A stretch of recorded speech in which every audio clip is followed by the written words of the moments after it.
Hello everyone, in today's video I am going to show you how to fix speaker not working problem in Realme Neo 7X.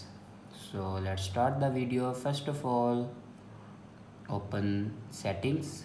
In settings, scroll down and click on sounds and vibration and then click on do not disturb.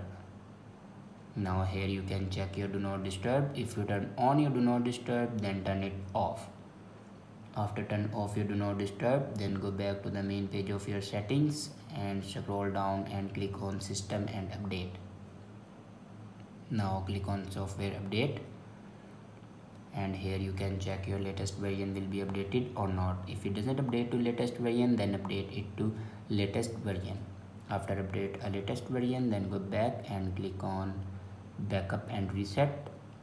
Now click on reset phone and here you can see the option reset all settings. Now click on it and here enter your password to reset your all settings. After reset all the settings, then go back to your home screen and restart your device. For restart your device, press and hold power button and then swipe up to restart your device.